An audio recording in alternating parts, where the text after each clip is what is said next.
예, 안녕하세요. H채널의 한창훈입니다. 반갑습니다. 2018년도 12월 16일 비트코인 및 암호화폐 시황 방송 2부를 시작하겠습니다. 오전에 이제 말씀드렸다시피 이제 2부는 뉴스만 그리고 이제 설명을 드리도록 하겠습니다. 차트는 오전에 했으니까 그럼 바로 시작을 해볼게요. 일단 중앙일보 기사인데 이거 2017년도 9월 20일 기사입니다. 왜 그럼 2017년 이 지난 오래된 기사를 들고 나왔냐 이렇게 생각하실 수도 있는데 보시면 이때 이제 나왔던 얘기가 뭐였냐면 잠시만요. 예, 이때 2, 3년 내 금융위기 재발 가능하다 이 얘기가 나왔습니다. 그러면 지금 이제 2018년도 말이고요. 결국에 이제 2, 3년이라고 하면 이제 내년하고 내후년이 이때 이제 2017년도 9월 달에 예상을 했던 금융위기가 재발 가능하다고 예상을 했던 날짜가 이제 우리가 곧 다가올 이제 미래입니다. 이제 2019년과 20년이요. 그러면 한번 여기서 그때 이제 예상을 어떻게 했는지 한번 읽어볼게요. 보시면 동시다발 양적 완화 축소 등 뇌관 곳곳에 향후 2, 3년 안에 세계 금융위기를 다시 촉발시킬 수 있는 잠재적 뇌관들이 곳곳에 다수 도사리고 있다는 분석이 나왔다. 특히 전 세계 주요 국가의 중앙은행들이 동시다발적으로 검토하고 있는 양적 완화 프로그램 축소가 세계 금융위기를 또다시 촉발시킬 수 있다는 경고가 제기됐다. CNBC에 따르면 독일 최대 은행인 도이치뱅크는 앞으로 세계 금융위기를 다시 초래할 수 있는 잠재적 위험 요인들로 각국 중앙은행들의 양적 완화 축소 정책, 중국과 이탈리아의 잠재적인 경제 위기, 날로 확대되고 있는 글로벌 무역 불균형, 지구촌 곳곳에서 일어나고 있는 포퓰리즘의 여파 등을 꼽았다. 근데 보시면 이미 다 일어나고 있어요. 이 잠재적 위험 요인들 2017년도에 예상을 했던 이 잠재적 위험 요인들 각국 중앙은행의 양적 완화 축소 정책 제가 이제 오늘 말씀드릴 게 ECB 그러니까 엊그저께 ECB에서 양적 완화를 이제 축소하겠다라고 얘기를 했습니다. 그 부분 그러니까 이미 시작이 된 거예요. 그리고 이제 미국은 계속 금리 인상을 하고 있죠. 그리고 중국과 이탈리아의 잠재적인 경제 위기. 지금 중국 이제 회사채와 또 이탈리아 은행들 부실이 서로 이렇게 얽히고 설켜 있습니다. 그리고 날로 확대되고 있는 글로벌 무역 불균형. 지금 이제 미중 무역 전쟁을 벌이고 있는데 이 벌이고 있는 중에도 미국은 계속 무역 적자를 지금 또 일으키고 있어요. 미국, 중국으로부터. 그래서 이 무역 불균형으로 트럼프 입장에서도 이 미중 무역 전쟁을 중간에 이제 포기할 수 없는 그런 상황이 됐습니다. 끝까지 어떻게 보면 밀어붙여야 되는 그 상황이 됐어요. 그리고 마지막으로 지구촌 곳곳에서 일고 있는 포퓰리즘의 여파 등을 꼽았다.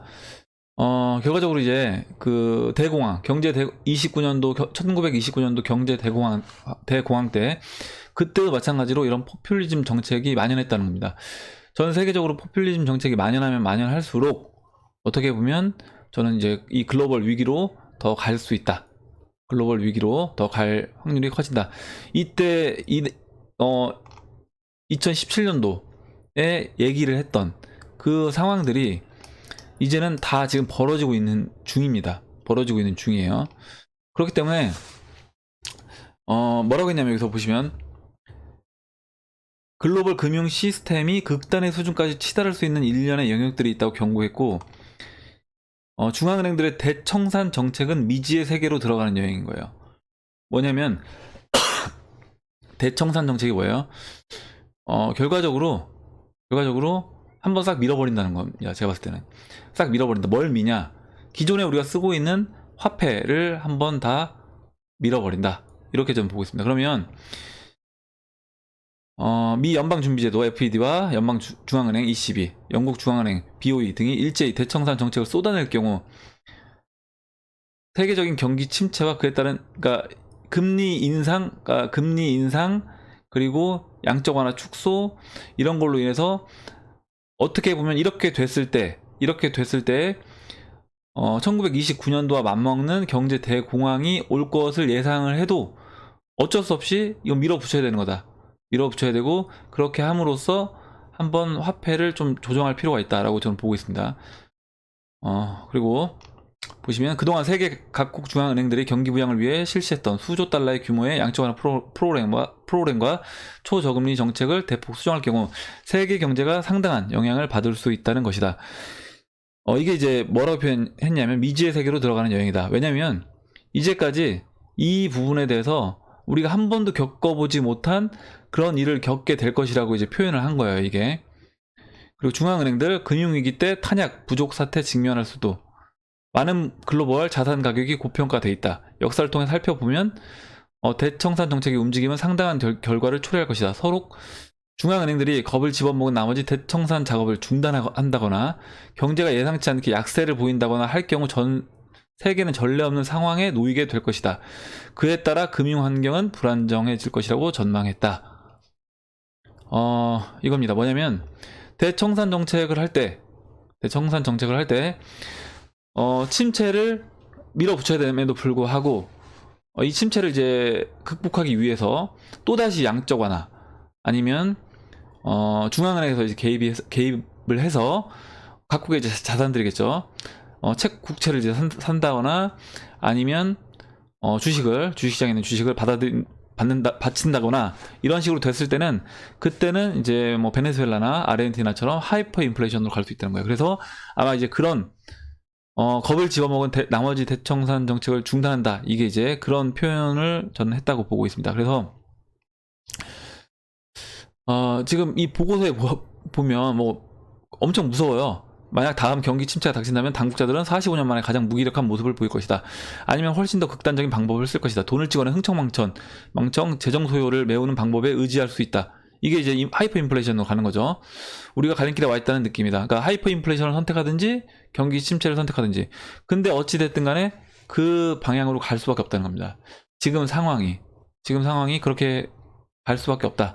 이거를 이제 2017년에 기사가 나온 거고, 이 기사가 나온 이후에 지금 이 기사에서 우려했던 그런 요소들이 이제 실제 올해 또 일어났습니다. 올해 미중 무역 전쟁도 본격적으로 올해 일어났고요. 그래서 결과적으로 이제 좀 시기가 이제 얼마 남지 않은 느낌이 들고 있는 거예요. 얼마 남지 않은 느낌이 들고 있다.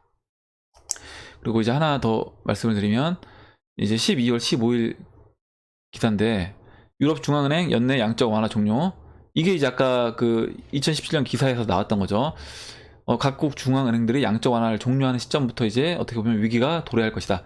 기준금리는 내년 여름까지 0%를 유지한다. 지금 금리는 0%, 지금 금리는 계속 0%인 거예요. 어떻게 보면 보세요. 이 유럽의 회사들이 지금 얼마나 위험한 상황이냐. 그 좀비 기업이라고 해요. 좀비 기업. 뭐냐면 지금 인공호흡기를 대고 그냥 생명만 유지하고 있는 상태인 겁니다. 여기서 인공호흡기 떼는 순간 끝나는 거예요. 근데 인공호흡기 떼면 끝나는데 일단 양적 완화 종료시키고 여기서 이제 금리 인상을 하게 되면 그 인공호흡기를 저는 떼는 거다. 이렇게 보고 있습니다.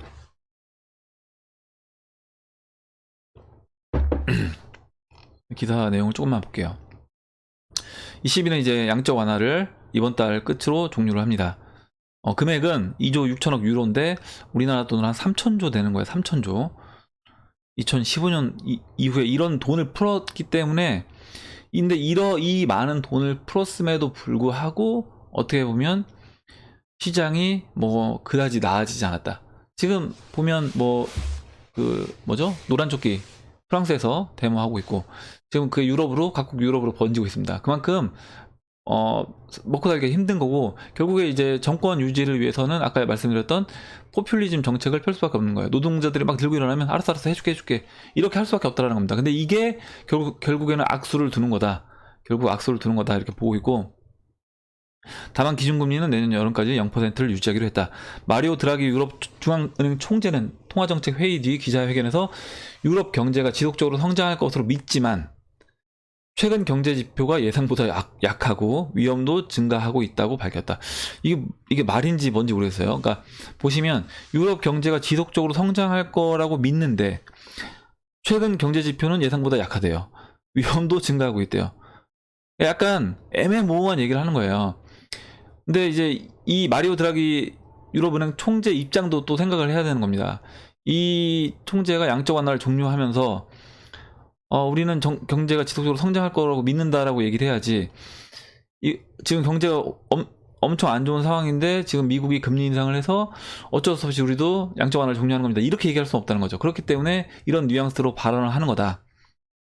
그리고 결국에 미 연방준비제도 FED는 꾸준히 정책 금리 인상을 추진하고 있으며 유럽 중앙은행도 금리 인상에 초점을 옮겨가고 있다. 결국에 미국이 금리 인상을 계속해서 한다고 하면 유럽도 할 수밖에 없다. 그리고 아까 지금 그 2017년도 기사에서 말씀드렸던 것처럼 그렇게 각국 중앙은행들이 금리 인상을 했을 때 그때 분명히 침체로 접어들게 되는데 그때 잘못된 선택을 할 수 있다는 겁니다. 각국 중앙은행들에서 잘못된 선택을 하는 순간 그런 나라들은 바로 이제 곧바로 저는 아르헨티나라든가 베네수엘라처럼 될 거다 이렇게 보고 있습니다. 그래서 굉장히 이제 어려운 지금 상황이 도래할 것으로 지금 예상을 하고 있는 이런 기사들이 너무 많기 때문에 실제 많기도 하고 제가 이제 오전 방송에서 말씀드렸던 것처럼 이럼에도 불구하고 각국의 지금 자산들은 너무 지금 버블이 껴있다는 거예요. 미국 지금 아까 퍼가 20이라고 했죠. 그리고 뭐 부동산 시장 미국, 중국, 홍콩 엄청 지금 부풀어 올랐습니다. 특히 이제 포브스지 그 부자 순위를 보면 1위부터 100위 안에 중국하고 홍콩 부동산 부자들이 너무 많이 올라와 있어요. 중국하고 그러니까 2016년도만 해도 몇 명 없었어요. 몇 명 없었는데 지금 2018년도 아마 포브스지 들어가서 보시면 중국, 홍콩의 부동산 부자들이 너무 많다. 결과적으로 그만큼 이 자산에 버블이 지금 껴있는 상태다라고 보고 있습니다. 다우존스 차트를 이제 한번 보여드릴 건데 보시면 지금 제가 채널을 이렇게 두 개로 그렸습니다. 두 개로 이제 중심선을 만들고 보시다시피 이렇게 90년대에서 2000년대 넘어갈 때 이때는 이 채널 상단부에 있었죠. 예, 채널 상단부에 있었고 2004년부터 2007년도도 채널 상단부에 있었습니다. 그리고 나머지 기간은 다 채널 하단부에 있었어요. 그리고 지금 채널 상단부로 올라와 있습니다. 상단부에 올라와 있는데 지금 상단부를 깨고 내려오기 직전의 상황이에요. 그리고 글로벌 금융위기 2008년도에는 이 채널 하단부까지 터치를 했습니다. 보시면 지금 이 위치가 그럼 이제 고평가 영역이냐 우리가 저평가 영역이냐라고 이제 따져봐야겠죠. 이렇게 했을 때 야 이거 그래도 채널 중간에 있으니까 뭐 저평가 영역이냐 이지 않냐 이렇게 얘기할 수 있지만 퍼로 보면 아까 이제 말씀드렸지만 미국 같은 경우는 이제 퍼가 보통 평균적으로 15인데 지금 이제 20에 육박하다고 했어요. 그러면 일단은 그 퍼만 보더라도 고평가 영역이라고 볼 수 있습니다. 그리고 이미 이제 2016년도에 이렇게 채널 중반부를 맞고 한 차례 꺾이려고 했어요. 꺾이려고 했는데 이때 어거지로 어떻게 보면 끌어올렸습니다. 이때 이제 맞고 떨어지고 하면서 쌍봉 찍고 무너지는 것처럼 보이다가 끌어올렸어요. 물론 지금도 맞고 떨어지고 쌍봉 찍는 것처럼 보여주고 여기서 끌어올릴 수 있겠죠. 있지만 올라가면 올라갈수록 저는 더 급락할 거다. 지금 이거는 다우존스 차트고 나스닥 차트는 사실 좀 더 심한데 일단은 저는 지금 이 위치를 이제 고평가 영역으로 보고 있습니다. 고평가 영역으로 보고 있고 지금 고평가 영역이라고 했을 때 뭐 퍼나 여러 가지 차트상으로도 했을 때 지금 보시면 지금 제가 좀 확대해서 보여드릴게요. 지금 이렇게 쌍봉을 찍고 보시면 여기 제가 이거 주봉인데 20주선을 그려놨어요. 20주선 예 잠시만요. 20주선을 그려놓고 지금 20주선 밑으로 내려와 있는 상태고 지금 이 채널 지금 중간에 딱 반등을 하고 일단 올라와 있는 상태입니다. 근데 여기서 이제 꺾여서 내려온다라고 하면 그때는 채널 하단부까지 지금 하단부 바닥까지 염두를 해야 되는 거예요. 왜냐면 이제 글로벌 금융위 2008년도 때 이 채널 하단부까지 내려왔기 때문에 저는 어떻게 보면 이 정도까지 해서 끝나기만 해도 다행이다. 어떻게 보면. 그러면 지금 이 자리에서 이제 내려온다라고 했을 때는 뭐 13,000, 14,000이에요. 13,000, 14,000이면 지금 다우 지수가 25,519인데 지금 24,000, 예, 24,360인데 지금 이 자리에서 14,000까지 온다라고 하면 뭐 살아남는 나라, 전 세계적으로 살아남는 나라가 없을 겁니다. 주식시장에서. 전 그렇게 보고 있고 그래서 그만큼 지금 이제 위태로운 상황이다. 지금 미국 기업들이 자사주를 계속 매입을 하고 있다고 해요. 자사주를 계속 매입을 하고 있는데 그 자사주를 매입을 하는 게 과연 잘하는 일이냐는 거죠. 제가 봤을 때는 결과적으로 그 자사주를 매입하는 거는 이렇게 보고 있습니다. 자사주를 자기네 회사 돈으로 매입을 하면서 자신들 개인의 어떤 재산들은 뭐 꼭 자기 명의의 어떤 주식은 아니더라도 자기 뭐 삼자로 갖고 있거나 간접적으로 갖고 있는 것들을 털어냄으로써 좀 고가에서 먼저 자신들이 빠져나오기 위한 전략으로 저는 보고 있습니다. 그 중국 이제 어떻게 보면 고위급 사람들이 인민은행에 압력을 넣어서 지금 7위안을 지키면서 그 7위안에서 지켜지는 그 위안화를 가지고 어떻게 보면 자신들이 먼저 지금 빠져나오려고 하는 그런 것과 저는 미국 지금 기업들이 자사주 매입도 같은 맥락에서 저는 보고 있습니다. 지금 그런 상황이에요. 그리고 차트는 이런 상황이고 제가 이제 이 부분을 이제 엊그저께 그때 이제 말씀을 드리려고 기사를 준비했다가 얘기를 이제 못 드려서 오늘 이제 이렇게 말씀을 드렸습니다. 그리고 지금 이거는 지금 열리지 않아서 넘어가도록 하겠습니다. 여기 이제 22 관련된 기사 내용은 여기까지 말씀을 드리고 그거 관련돼서 금리 관련된 부분을 한 가지 더 말씀을 드릴게요. 지금 이제 그 미국 연준에서 금리를 지금 인상할 것이라는 뉘앙스로 지금 얘기를 했습니다. 그러니까 그 전에는 이제 보시면 미 연준은 그러니까 이번 주 17에서 21일 미 연준이 이제 그 금리 발표를 합니다. 금리 발표를 하고 한국 시간으로는 20일 새벽에 결과를 내놔요. 근데 금융시장에서는 미 연준이 올해 네 번째 금리 인상을 단행할 것으로 지금 보고 있는 거예요. 불과 이제 얼마 전까지만 해도 뭐 금리를 올리지 않을 그런 뉘앙스로 의장이 얘기를 했는데 결과적으로 이제 시장에서는 금리를 지금 인상할 확률을 78.4%로 보고 있습니다. 이걸 기정사실화 하고 있어요. 그래서 미국 금리가 연 2.25에서 2.5로 인상이 되면 한미 정책 금리 역전폭은 다시 0.75. 우리 한국은행에서 이번에 이제 금리 인상을 한 거는 제가 봤을 때 어떻게 보면 이미 알고 있었을 수도 있어요. 미국이 이제 금리 인상을 올 연말에 이제 하게 되면 너무 격차가 벌어지기 때문에 그렇게 됐을 때 미국과 금리가 벌어지게 되면 벌어지게 될수록 어떻게 보면 그 외화 자금들이 빠져나갈 수 있는 거예요. 그렇기 때문에 이 폭을 어느 정도 좁혀놔야 되는 겁니다. 그래서 이제 금리 인상을 미리 한 거죠.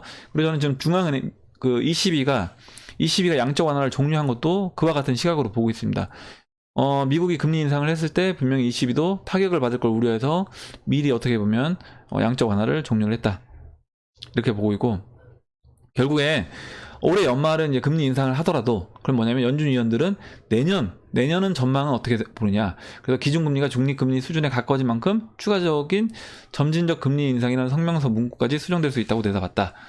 지금 결국에 이제 내년 금리를 3번을 할 것이냐 아니면 뭐 한 번 정도에 끝낼 것이냐 이 얘기가 있는데 제가 말씀드리는 건 뭐냐면 이 말로 하는 거는 사실 의미가 없다는 거예요. 말로 우리가 한 번만 할게 아니면 3번 할게 이거는 의미가 없고 결과적으로 실제 경기가 뒷받침이 돼야지 금리 인상을 이제 어떻게 보면은 그러니까 경기가 미국 경제가 튼튼해야지만이 금리 인상을 할 텐데 그렇지 않다라고 하면 어떻게 보면 미국은 금리 인상을 속도를 조절할 수밖에 없는 것이고 만약에 이제 미국 인플레이션이 빠른 속도로 올라가게 되면 저는 그때는 금리 인상을 할 수밖에 없다. 미국도 금리 인상을 아무리 지금 뭐 올해 이제 한 번만 하겠다라고 미리 얘기를 한다고 하더라도 내년이 됐을 때는 금리 인상을 인플레이션 수치에 따라서 할 수밖에 없지 않나 이렇게 보고 있습니다.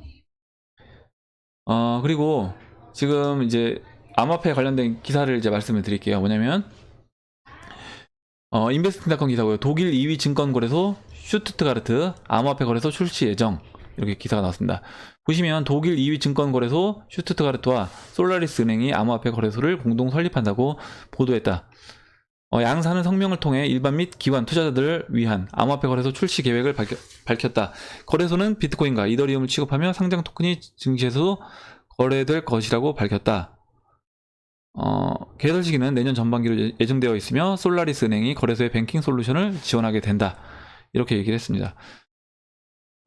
슈투트가르트 증권거래소는 1860년도 설립된 독일 2위 그리고 유럽 9위의 증권거래소고요. 암호화폐에 큰 관심을 보이며 5월 수수료 없는 암호화폐 거래 앱 8월 ICO 플랫폼 계획을 발표하고 개발을 진행하고 있다라고 얘기를 했습니다. 그리고 솔라리스 뱅크는 2015년 설립된 독일 핀테크 기업으로 은행 라이센스를 보유하고 있다.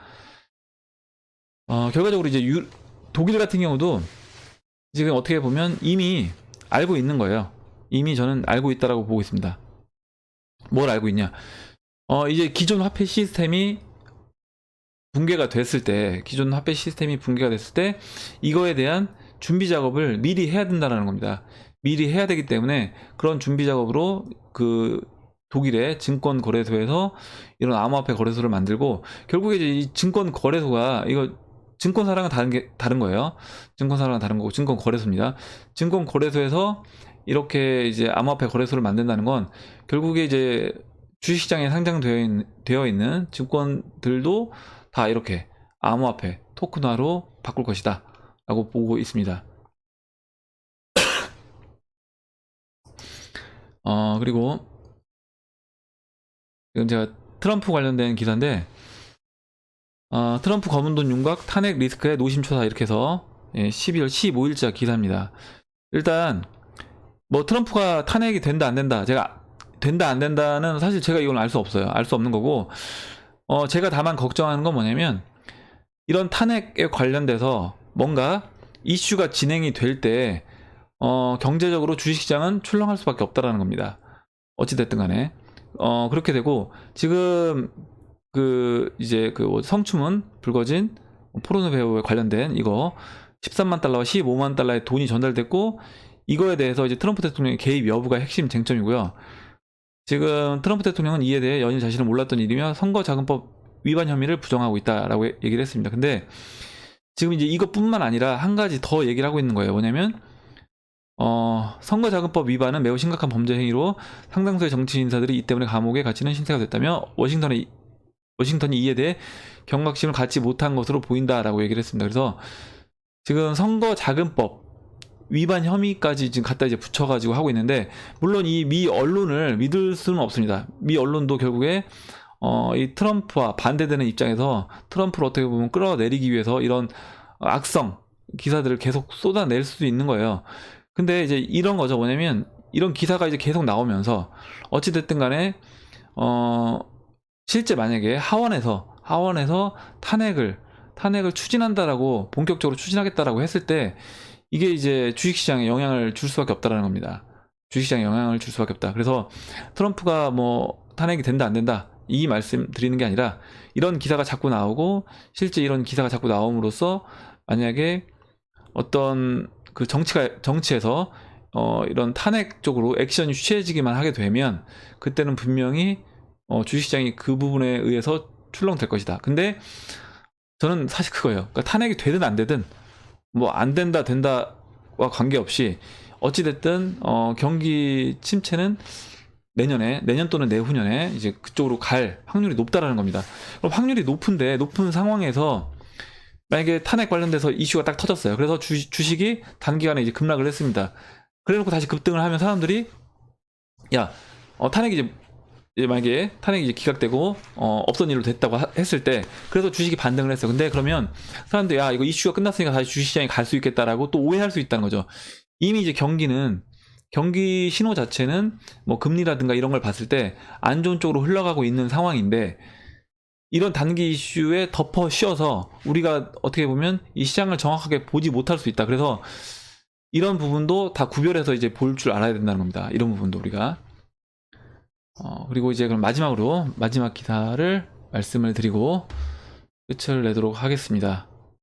굉장히 어떻게 보면 제가 그러니까 시장 전망에 대해서, 이 경제 상황에 대해서 부정적인 이제 말씀만 계속 드리고 있는 것 같은데, 실제 나오는 데이터라든가 뭐 지표라든가 이런 경제 수장들, 그 각국 중앙은행 총재들이 얘기하는 그런 말들을 보면 지금 상황이 그리 이제 좋은 상황이 아니라는 거예요. 그래서 이제 저는 이게 뭐 2016년도부터 사실 이런 식으로 계속 질질 끌어왔습니다. 그리고 부동산 버블 같은 경우는 굉장히 이 부동산 거품이다 이 얘기가 계속 오면서 계속 상승을 했어요. 그래서 좀 무감각해질 수도 있다는 거죠, 사람들이. 무감각해질 수도 있는데 저는 이번에는 좀 다르다는 겁니다. 이번에는 좀 다르다. 분명한 위험 신호가 나왔다는 거예요. 지난번에 이제 말씀드렸던 그 장단기 금리 역전 양상 그리고 금리 인상이 이번 금리 인상은 미국 이제 그 금리 30년 동안 35년 동안 금리를 인하하던 그 기조에서 벗어난 금리 인상이다. 그렇기 때문에 이번엔 지난 이제 10년 동안 얘기했던 부분하고 약간 어떻게 보면 다른, 진짜 이번에는 가까이 다가온 느낌이라는 거죠. 아까 제가 말씀드렸던 부분이에요. 침체 온다 투자거리는 미국 기업 자사주 매입 올인. 12월 15일자 기사입니다. 미국 S&P 500 기업의 자사주 매입이 후끈 달아올랐다. IT 대장주자 뉴욕 증시의 최고치 랠리를 이끌었던 이른바 팡 주식이라고 하죠. 팡의 일원인 페이스북부터 신용카드, 마스터카드와 주택자재 업체인 로스, 제약사, AVB까지 전 업종에 걸쳐 기업들이 자사주를 사들이는데 뭉칫 돈을 쏟아내고 있다. 이렇게 얘기했습니다. 근데 이 자사주를 사들이는 게 과연 진짜 이게 좋은 부분이냐? 그러니까 이거예요. 자사주를 저는 사들인다고 하면, 만약에 기업이 이렇게 앞으로 시장이 안 좋아질 거를 예상한다라고 하면 자사주를 사들일 게 아니라 어떻게 보면 현금을 좀 더 확보한 상황에서 진짜 위기가 왔을 때 그때 시장에서 어떻게 보면 자신의 자사주를 매입을 해서 올려줄 수 있는 상황을 만들어줘야 되는데, 지금 싸지 않은, 지금 나스닥도 그렇고 다우도 그렇고 싼 영역으로 보이지 않는 이 자리에서 자사주를 매입하는 거는 무슨 의도로 얘네들이 자사주를 매입을 할까? 저는 그런 생각을 합니다. 아까 그래서 제가 이제 좀 의심했던 그런 부분이 있지 않을까라고 생각을 하고 있어요. 그래서 그런 부분이 이제 의심이 된다라고 하면 우리가 이제 당연히 그 부분에 대해서 준비를 해야 된다.